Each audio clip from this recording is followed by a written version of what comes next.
Comme c'est marqué là, et je suis éditeur aux éditions Omnibus qui fête cette année en 2013 ses 25 ans. Ça fait pas 25 ans que je suis chez Omnibus, hein. J'y suis depuis 10 ans, mais enfin j'ai été témoin de la naissance d'éditions Omnibus, puisque en fait je suis issu du commercial, hein, à l'origine. Bon.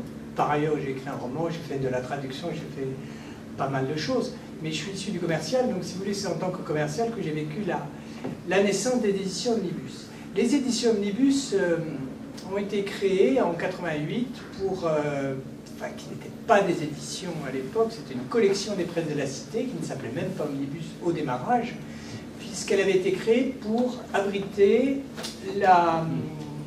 les œuvres complètes de Georges Simenon.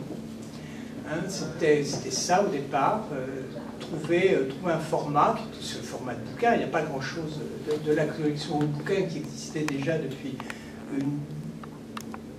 une dizaine d'années, et pour abriter les œuvres complètes de Simenon, qui était donc une entreprise considérable, qui a été d'ailleurs une entreprise considérable, puisqu'elle a été menée à bien, et les œuvres complètes de Simenon représentent 27 volumes, enfin du moins tout Simenon représente 27 volumes, mais enfin ça s'est fait évidemment en plusieurs années. Enfin, au départ donc, cette collection des presses de la Cité avait été créée pour accueillir Omnibus, Simenon d'ailleurs toujours du vivant de Simenon, puisqu'il est mort en 89. Assez rapidement, c'est-à-dire l'année d'après, la collection a commencé à exister un peu, puisqu'elle s'est ouverte au fond des presses. Donc ça restait encore une collection des presses de la Cité, les vieux omnibus, les omnibus de cette époque-là. Il y a le logo des presses de la Cité sur la couverture, il n'y a pas marqué, enfin, il n'y a pas le label Omnibus véritablement. Et donc, Omnibus a publié des auteurs du fond des presses, alors essentiellement d'ailleurs des auteurs de policiers comme Mickey Spillane, comme Ellery Queen, Patrick Quentin, William Irish, et puis des auteurs de littérature générale comme Lartegui, hein, qui est quand même un très grand nom, si je puis dire, des presses. Hein. Et voilà. Et de fil en aiguille, la collection s'est ouverte encore un peu plus pour devenir, à ce moment-là, vraiment un éditeur à part entière, et donc accueillir des éditeurs et des textes qui ne viennent pas exclusivement des presses. Donc je ne vais pas dire qu'il y a eu un divorce entre Omnibus et les presses de la Cité, mais la maman des presses de la Cité a permis à son enfant Omnibus de voler de ses propres ailes. Donc Omnibus est devenu un éditeur à part entière à partir à peu près des années 90-91, je ne me souviens plus exactement, au moment où, avec Jacques, ici présent, était lancée en particulier la belle aventure qu'avaient été les 4 volumes de Polar années 50, hein, qui étaient donc des anthologies des meilleurs textes parus dans les années, dans la collection Un Mystère, la prestigieuse collection Un Mystère des presses de la Cité, celle avec le petit éléphant sur la couverture, qui était vraiment l'autre grande collection à côté de la série noire. Voilà. Donc, c'est à ce moment-là qu'Omnibus, en tant qu'éditeur, a commencé à accueillir des projets qui venaient de l'extérieur ou de l'intérieur, c'est-à-dire des spécialistes, des anthologistes qui sont venus nous voir ou que nous avons sollicités. Alors, j'ai parlé de Jacques, qui donc, lui, venait de l'extérieur, du groupe, hein, en tant qu'était journaliste et anthologiste, hein, mais qui n'intervenait pas parmi les éditeurs du groupe, mais on a vu arriver des gens comme Francis Lacassin, qu'on connaissait de 10-18, Zilberstein, qu'on connaissait aussi de 10-18, Claude Aziza, qui était éditeur chez Pocket, et évidemment Jacques Boimard, qui donc dirigeait la collection, qui avait créé et qui dirigeait la collection science-fiction de Pocket, est arrivé, a commencé à proposer des titres de science-fiction. Et donc, en 90, donc finalement assez peu de temps après la création d'Omnibus paraissait le premier volume purement de science-fiction sous la houlette de Jacques Guammard chez Omnibus, qui était Les Portes de l'éternité de Van Vogt, qui regroupait le monde du nona et les armureries d'Ichon, avec, comme pour tous les livres qu'a pu faire Jacques, des préfaces très riches, parce qu'on connaît tous cette sorte de génie qu'avait Jacques Guammard pour les préfaces et les présentations d'auteurs. Jacques Guammard va devenir un collaborateur régulier d'Omnibus, au même titre d'ailleurs que les autres anthologistes, puisque assez rapidement, il nous apporte les robots de Asimov en 2 volumes qui paraissent en 90 et en 91. Puis il nous propose aussi de faire des anthologies thématiques, chose qu'on faisait à l'époque chez Omnibus. Il y avait chez Omnibus paraissaient en particulier des anthologies de textes thématiques sur des régions, genre d'Auvergne, genre du Nord, genre de Bretagne, etc., qui marchaient très bien. Et donc cette idée, si vous voulez, d'anthologie, dans laquelle le thème vient à réunir des ouvrages et des auteurs venant d'horizons différents. Et Jacques Guammard nous a fait Les Mondes Perdus, l'anthologie des Mondes Perdus, avec Lauric Guillot, qui était un universitaire que connaissait Jacques, qui était un spécialiste du sujet, et un peu plus tard Les Savants Fous, avec Gwenal Pono, et également un universitaire que connaissait Jacques. C'est aussi à ce moment-là que on s'est lancé, enfin Omnibus, j'étais pas encore chez Omnibus à l'époque, Omnibus s'est lancé dans cette belle aventure qu'a été les romans de Philippe Cadic, en 4 tomes, qui était la totalité de l'œuvre romanesque de Philippe Cadic, sauf la trilogie divine qui était à part, et dans lequel Jacques Guammard a fait des préfaces absolument somptueuses, qui vraiment se lisent presque comme un feuilleton de livre en livre, et qui explore à chaque fois une facette de Philippe Cadic. Alors il y a beaucoup de choses à dire sur Philippe Cadic, mais ça a été bien dit. Voilà, et il continue ensuite à nous proposer des idées. Ensuite ce sera Barjavel, la très jolie aventure des Star Wars, en 95. C'était au moment où les films, la trilogie Star Wars ressortait sur les écrans remasterisés, et il y avait un gros investissement qui avait été fait par Lucasfilm pour la relance de ces films-là. Et l'idée est venue, l'idée ne vient pas de Jacques, l'idée venait du PDG des presses de la Cité de l'époque, Georges Lézère, qui est arrivé un beau matin en disant « les gars, il faut absolument faire un Star Wars, on a les romans, les novélisations existent près de la Cité, et là-dessus Jacques a rebondi pour dire on va faire mieux, on va faire, outre la novélisation, on va faire un dossier Star Wars, et lequel dossier Star Wars qui est dans le tome 1, dans le tome 2, je ne me souviens plus, enfin les livres sont par ici, qui fait carrément la moitié du livre, avec des tas de collaborateurs différents, qui venaient de tous les horizons, qui exploraient tout l'univers de Star Wars, et qui a été un boulot formidable avec Guammard à la baguette, et qui a été un beau succès d'édition.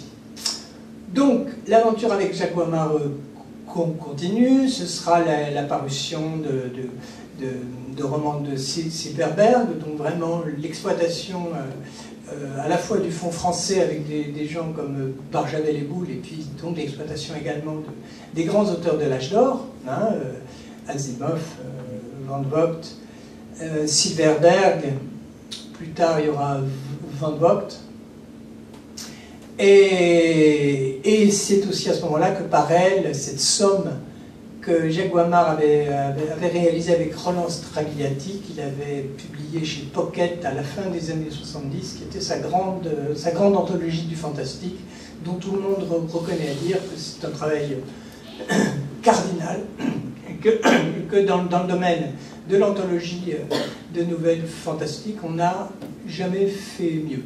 3 volumes, donc 3000 pages de nouvelles qui balayent complètement le genre, rangées par thème, histoire de monstres, histoire de revenants, etc.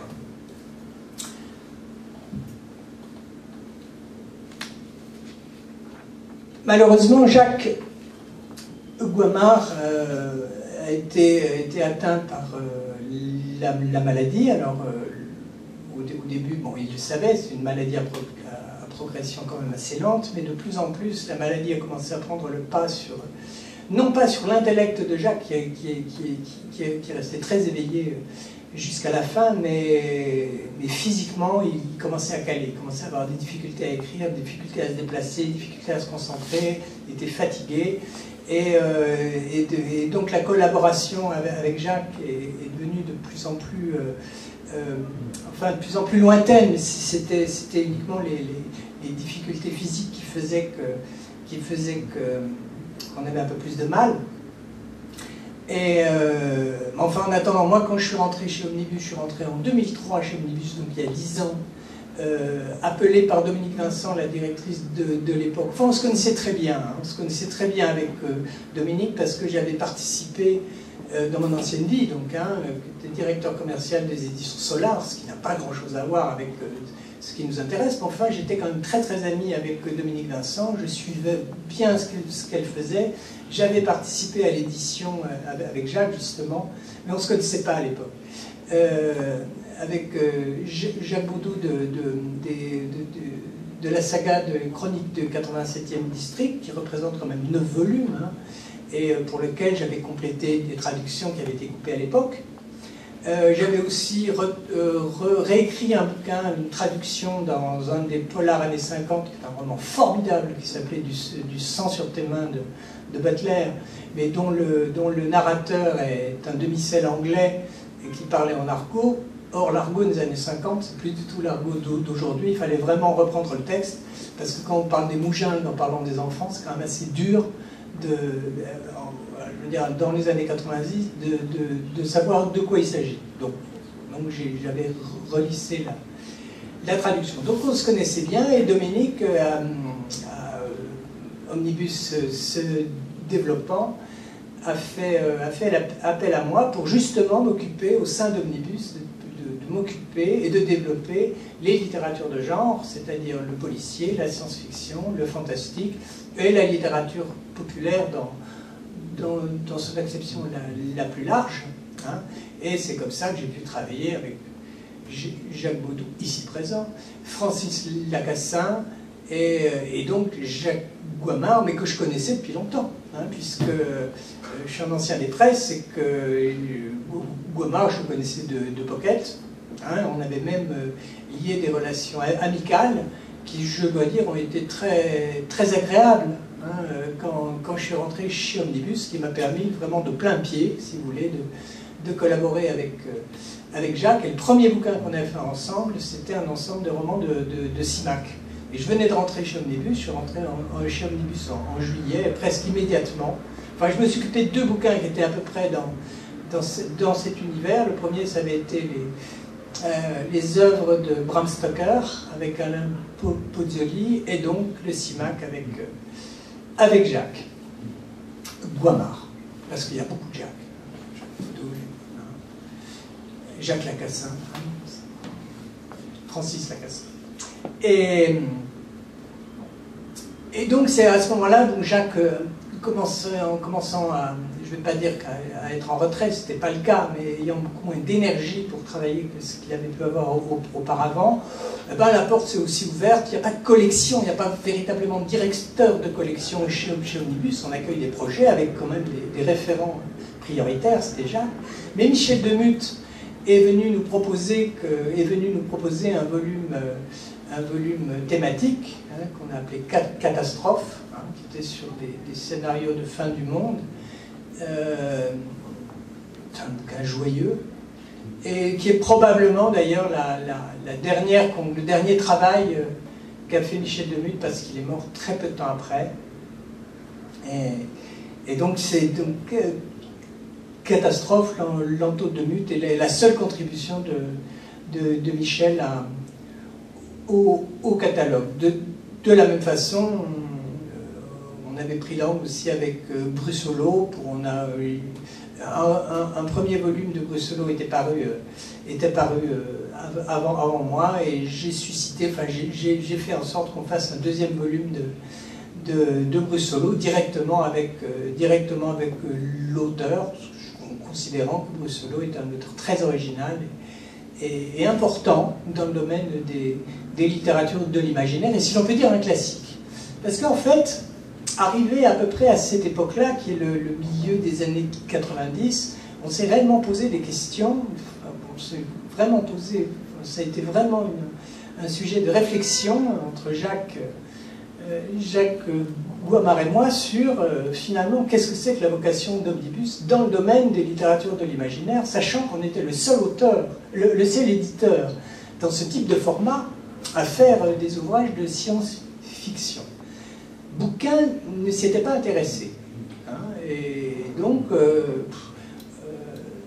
on avait une position relativement originale, si vous voulez, dans le domaine des gros livres, des livres compacts, des livres omnibus, donc, comme disent les Américains, enfin les Anglo-Saxons.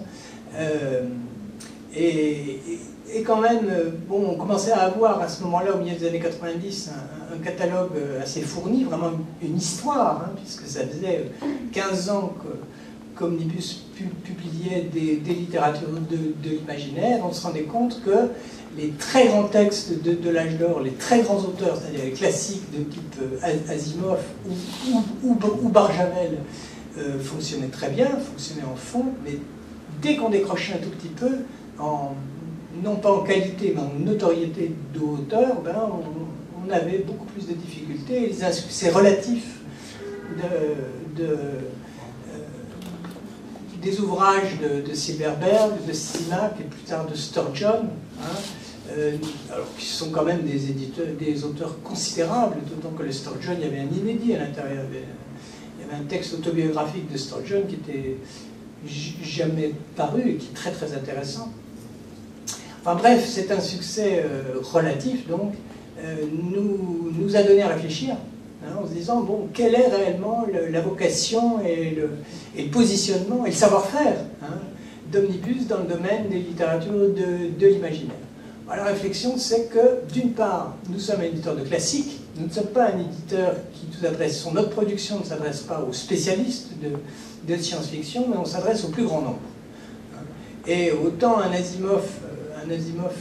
les robots d'Asimov va être lu par quelqu'un qui n'est pas forcément un lecteur de science-fiction, qui va aborder la science-fiction par ces textes-là, autant les textes de Silverberg, voire de Simak, on s'adresse directement aux amateurs de science-fiction, et là, je ne dis pas que ce sont des échecs, hein, mais on sentait qu'il y avait plus de difficultés. Ça, c'était la première réflexion. La deuxième réflexion était justement sur qu'est-ce qu'un classique. Alors, les classiques, dans l'esprit de Jacques, et dans le mien, quand je suis arrivé chez Omnibus, c'était vraiment les grands textes de l'âge d'or. Et ben, à la réflexion, on se disait, ben, peut-être que finalement, chronologiquement, les choses se sont déplacées un peu, et qu'il faut quand même réussir, qu'il faut se demander si des auteurs beaucoup plus contemporains, beaucoup plus récents, comme Vance ou Farmer ou d'autres, ne seraient pas justement des classiques modernes, d'où l'idée de publier la geste de Moorcock, Elric de Moorcock, qui marchait plus trop en poche à cette époque-là. J'en ai discuté avec Bénédicte Lombardo, mais enfin qui avait quand même cet avantage de faire un corpus cohérent. Donc, c'était une idée à moi, enfin, c'est pas une idée révolutionnaire en même temps de faire Elric en un volume. Mais enfin bon, c'est une idée que j'avais soumise à Jacques, et Jacques donc s'est occupé de l'édition. En plus, on avait pris langue directement avec Michael Moorcock, pour une fois que j'avais un auteur vivant en face de moi quand même, c'était quand même pas souvent, hein. Et ça a été un triomphe, ça a très très bien marché, d'ailleurs ça continue à très très bien marcher. On a poursuivi donc certains textes de Moorcock, en particulier Hawkmoon,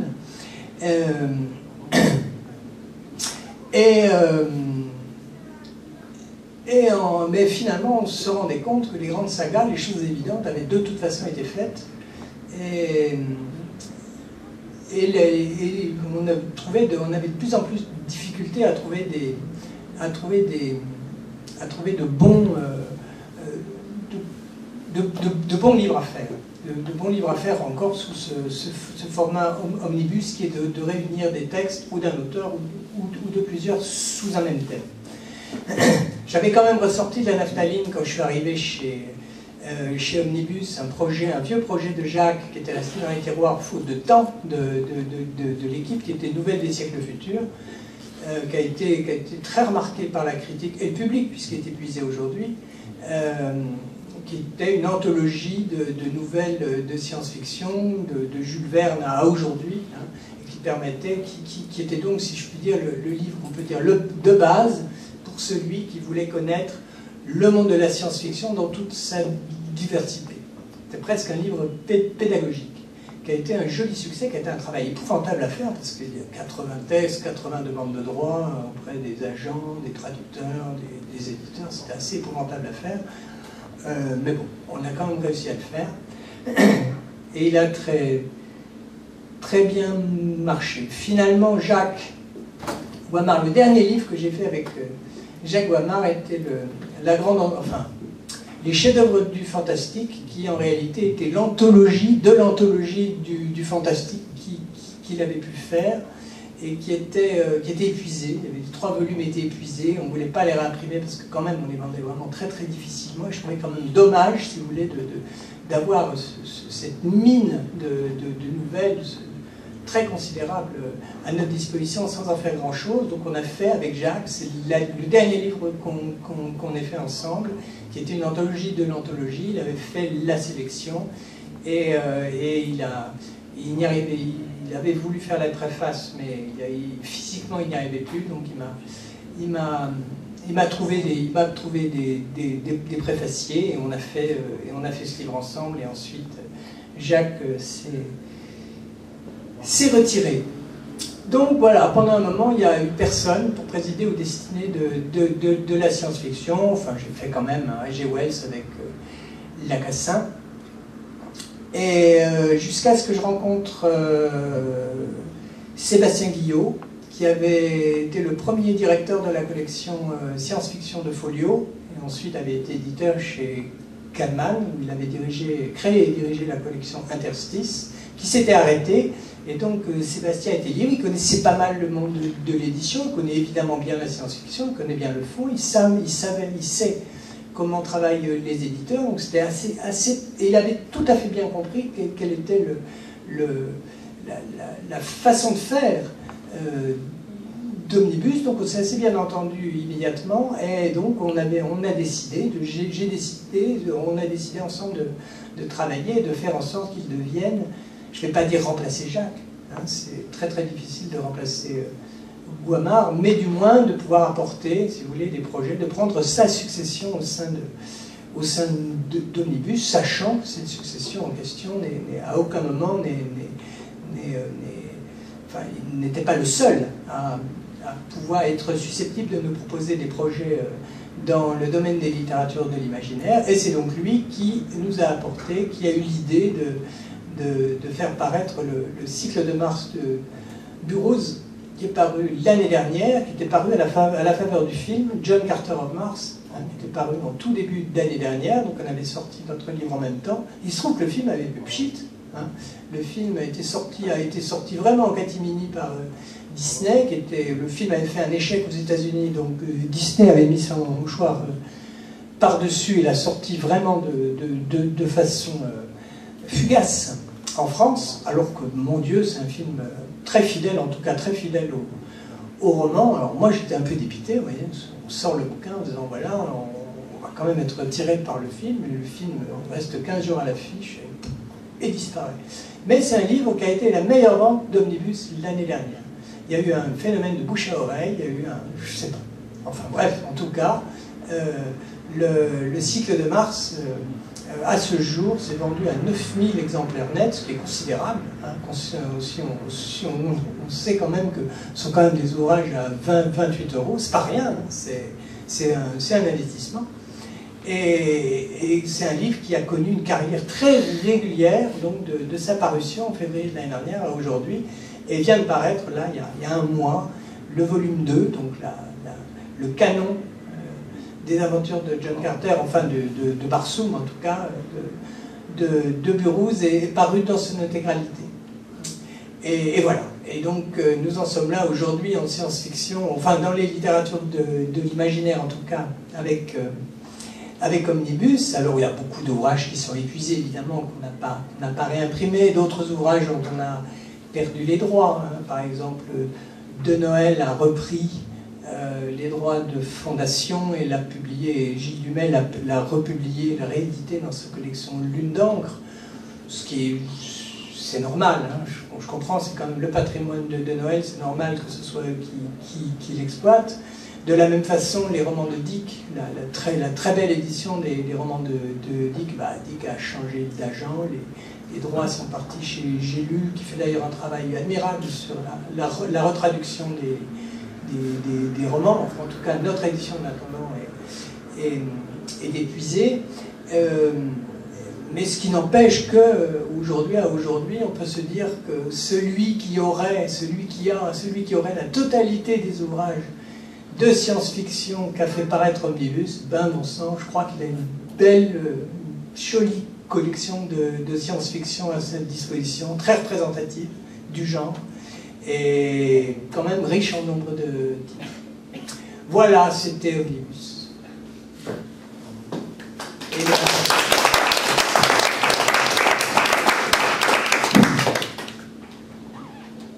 Et si vous avez des questions. Oui, monsieur Alterac. Quels sont les projets d'Omnibus? J'ai peut-être pas raté le début de la conférence. Je disais du mal de toi, donc t'as bien fait. Oui, c'est juste. Est-ce qu'il y a des projets? Il y a en science-fiction état pur, non. Aujourd'hui, non, on est en réflexion avec Sébastien, on tourne autour de diverses choses, mais il n'y a rien de vraiment établi. On tourne autour de pas mal de projets. Par exemple, avec David Camus et Patrice Louinet qui sont là. Enfin, qui est là. Il y en a un qui est là. On caresse le projet de... Rien n'est fait encore aujourd'hui de faire une grosse anthologie Weird Tales. Hein, qui pourrait être assez intéressant. C'est un gros travail. Hein, donc on prend notre élan. Mais bon, c'est dans les cartons, comme on dit, en fantastique. L'an prochain paraîtra une somme de romans de Sheridan Le Fanu, dont une nouvelle traduction de Oncle Silas par Patrick Rameau, donc quand même une jolie plume, hein, qui est une belle trad. On a aussi en projet, mais bon, il y a des difficultés de droit, donc on le fera très probablement Gormenghast, le cycle de Gormenghast de Mountain Peak. Voilà ce qui est actuellement dans les cartons. Mais enfin, il y en a un qui est sûr, puisqu'il est lancé, c'est le Sheridan Le Fanu. Oui. Est-ce que dans la collection Omnibus, donc, les autres, comme je disais, que vous avez une période chez Solar, est-ce qu'il y a eu des échanges notamment de style, d'orientation, de fiction, avec la collection très classique d'auteurs assez impressionnants, la fameuse collection Anticipation science-fiction du Fleuve Noir? En l'occurrence, Anticipation du Fleuve Noir, non. Enfin, peut-être que Brussolo, si vous voulez, qu'on connaissait via le Fleuve Noir, c'est peut-être comme ça qu'il est venu, mais vraiment dans le fond, Anticipation du Fleuve Noir, il y a pas mal de choses. Il y a un projet sur lequel qui vaudrait le coup d'envisager, évidemment, c'est la Compagnie des Glaces de G.J. Arnaud, mais ce serait une entreprise considérable, ce serait 10 volumes, hein, de 1000 pages. Et comme par ailleurs le Fleuve Noir les avait fait dans les exploits, jusqu'à présent les exploitent de façon très correcte. Enfin, je crois que les premiers sont franchement épuisés aujourd'hui. Mais autrement c'est assez difficile. Bref, non, on a eu du mal à trouver de... Enfin, on n'a jamais véritablement cherché à servir du fond anticipation, qui est vraiment un fond très éclaté, pour faire des omnibus. Et ce n'est pas non plus tellement l'orientation de la thématique sous l'angle justement où la science-fiction se mélange en même temps avec une trame soit de polar galactique ou de bataille spatiale. Alors on pourrait très bien avoir une anthologie space opéra ou autre chose. Hein. Mais ça c'est un thème, oui. Il y en a eu plusieurs, hein, les mondes perdus, l'Atlantide, Savant Fou, etc. Tout ça, ce sont des thèmes de science-fiction qu'on a fait. Dernière question. Oui. C'était monsieur d'abord, là.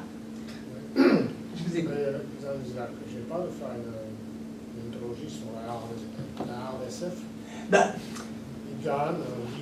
La RDSF, oui, évidemment, mais on peut pas l'appeler RDSF. RDSF, c'est vraiment un mot de spécialiste. Vous voyez, si on titre un livre RDSF, ça n'a pas de sens. Enfin, ça n'a pas de sens, ça a du sens pour nous, mais ça n'a pas de sens pour Moi, je pense à le public. Il y a un livre qui n'a jamais été traduit de Richard Strauss, quand même. C'est pas notre métier de faire découvrir des auteurs. C'est pas notre métier. Notre métier, on est des classiques, on réédite. On réédite, et comme je l'ai dit, si vous voulez, l'avantage, notre savoir-faire, notre vocation, c'est vraiment l'exploitation du patrimoine. Alors que dans une anthologie, si vous voulez, on trouve un texte inédit. C'est pas notre boulot, il y a d'autres éditeurs qui le feront mieux. Il y a d'autres éditeurs qui le feront mieux. Il y en a un, par exemple, Accélérando de Richard Strauss, qui n'a jamais été traduit en français. Ça serait une occasion. Ouais, mais pas par nous. Pas facile. Et dernière question. Deux petites questions concernant le groupe. Ouais. Est-ce que vous avez continué Je suis en train d'y penser. Pour Tarzan? Ah non, Tarzan, non, on en a fait un. Ouais. Comme d'habitude, Tarzan n'a jamais marché en France. Ouais. Eh ben, je confirme. D'accord. Ouais, c'est pas un échec, hein, mais c'est mou. Quoi. Donc on se disait, on va continuer, on va peut-être être les premiers éditeurs à terminer enfin en France Tarzan, les 17, je crois. Ouais. Non, aussi, ils sont arrivés à 17. C'est ça. La thèse, Léo est arrivé à 17 et non, je crois qu'on va, malheureusement, on va s'arrêter là. Mais bon, il y a les autres cycles de SF que je suis en train de regarder, Pellucidar, cycle de Vénus, le cycle. Et alors la deuxième question, c'est pourquoi vous avez pas mis la dernière nouvelle dans le cycle de Mars, John Carter de Mars? Parce qu'elle n'est pas de lui. On a fait vraiment le canon, hein, tout ce qui est paru en volume. C'est-à-dire qu'il y a une nouvelle effectivement qui était parue en 40, mais qui était ressortie après. Il y a aussi un autre texte qui a été écrit par son fils. Ouais. Et puis des bricoles qui ont été faites après sa mort et qui ne sont pas considérées comme le canon barsoumien. On a fait le canon. Mars, on l'a fait. Comment? Ça y était, on y Ouais.